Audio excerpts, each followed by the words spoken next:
sur ma chaîne Chazou.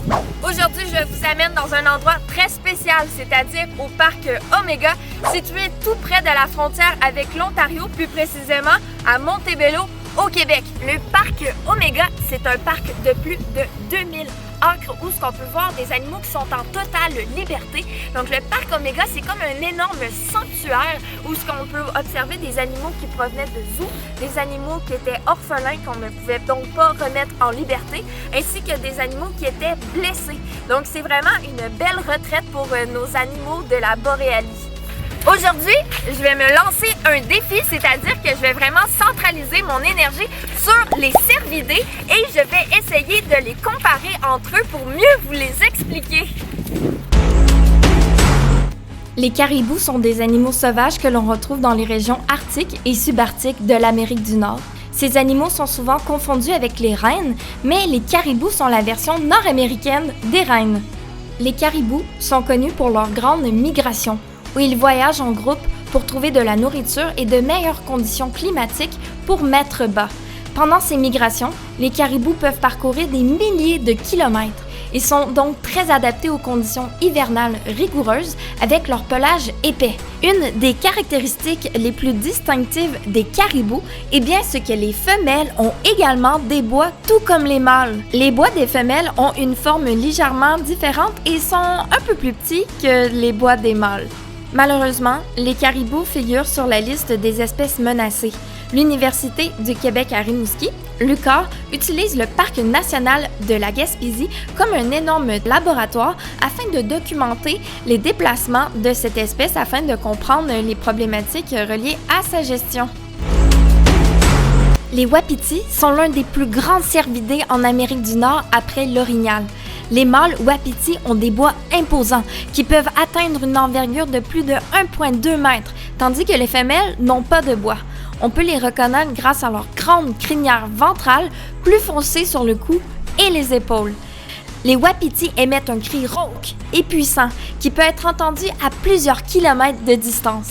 Les wapitis sont adaptés aux habitats forestiers, montagneux et de prairies, tandis que d'autres cervidés, comme les cerfs de Virginie, sont plus adaptés aux zones boisées et les caribous aux régions arctiques.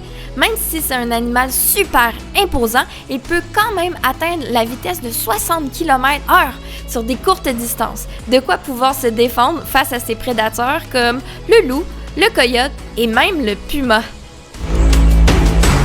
Le cerf élaphe, aussi connu sous le nom de cerf rouge, est le plus grand cervidé natif d'Europe et d'Asie occidentale. Les cerfs élaphes sont des animaux sociaux qui vivent en groupes familiaux appelés des hardes. Les femelles et les jeunes restent ensemble toute l'année, tandis que les mâles vivent généralement seuls ou en petits groupes en dehors de la saison de reproduction. Le cerf élaphe a été introduit en Nouvelle-Zélande au 19e siècle et s'est rapidement répandu dans tout le pays. Aujourd'hui, la Nouvelle-Zélande abrite la plus grande population de cerfs élaphes au monde en dehors de l'Europe. Les bois des cerfs élaphes sont davantage ramifiés que ceux des wapitis et des caribous. Effectivement, leurs bois ont plusieurs pointes, qu'on appelle aussi des branches. Parlant des bois, saviez-vous que chez les cervidés, les bois sont en fait des structures osseuses recouvertes de peau et de velours, qui poussent chaque année et sont utilisées pour attirer les femelles et se battre contre les autres mâles pendant la saison des amours.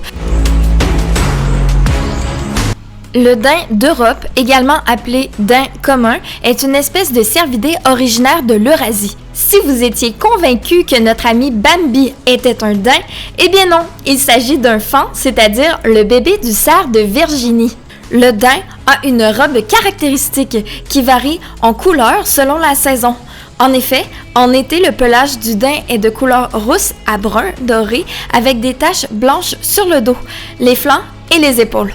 En hiver, la robe devient plus grise et les taches sont moins visibles. Les daims mâles ont des bois palmés, projetés vers l'arrière qui les différencient des autres cervidés. Les daims sont des animaux très agiles, ils peuvent sauter jusqu'à 2 mètres de haut. Contrairement aux autres espèces de cervidés, les daims sont capables de produire des sons très différents, allant de bruits de grognement, de sifflement, d'aboiement et même de rugissement.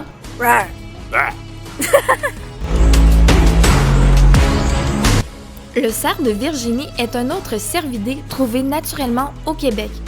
Au fil des saisons, le pelage de cet animal subit des transformations. En été, la couleur du pelage s'éclaircit pour devenir plus claire et en hiver, il devient d'un gris brun plus foncé. Les cerfs de Virginie sont également connus pour leur queue blanche, courte et dressée, qui peut être utilisée pour communiquer avec les autres cerfs de Virginie et avertir d'un danger potentiel. Savez-vous que les cerfs de Virginie ont été introduits sur l'île d'Anticosti, qui est située dans le golfe du Saint-Laurent, au Québec? Et c'est depuis ce moment que la population de cerfs de Virginie a augmenté considérablement et est devenue une importante ressource de chasse sportive pour les résidents locaux et les touristes. Cependant, la surpopulation de cerfs de Virginie sur l'île a également eu des effets négatifs sur l'environnement, car ils se nourrissent de plantes et de jeunes arbres, ce qui a entraîné une dégradation de l'habitat pour les autres espèces animales.